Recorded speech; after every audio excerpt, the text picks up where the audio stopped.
Barrister صاحب مجھے یہ بتائیے کہ اب عمر ایوب صاحب جو ہوں گے آپ کے وزیر اعظم کے کینڈیڈیٹ ہوں گے.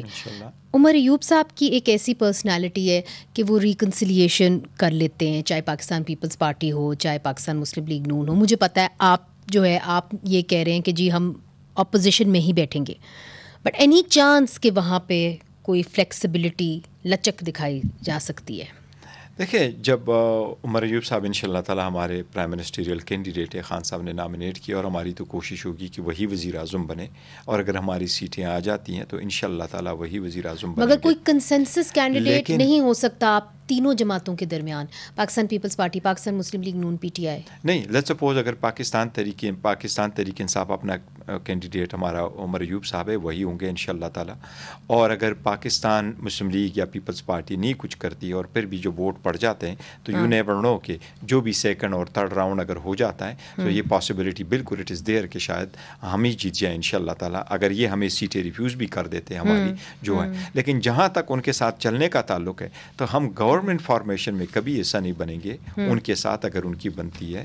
ادروائز ہم پارلیمنٹ کا حصہ ہے تو پارلیمنٹ میں ایک ایز اے اپوزیشن پارٹی تو ایز این وین وی گو, وہ تو ہمارا ایک ریلیشن اور ورکنگ ریلیشن تو آگے چلتا رہے گا جب اپوزیشن پارٹی. تو ہم اپوزیشن پارٹی اگر چلائیں گے تو ہمارا پارلیمنٹ میں ہوگا, پارلیمنٹ میں تو you are very clear that you are mentally آپ پریپیئرڈ ہیں کہ آپ جا کے آپ اپوزیشن میں ہی بیٹھیں گے. مگر دیکھیے ایک پٹیشن بھی جو ہے وہ دائر کی گئی سپریم کورٹ میں, کل اس کی ہیئرنگ ہے 21 فروری کو, مگر پٹیشنر صاحب جو ہیں ریٹائرڈ بریگیڈیئر علی خان صاحب وہ غائب ہیں, اور اس کے اندر انہوں نے کہا ہوا ہے کہ جی آپ پھر سے الیکشنز کروائیں.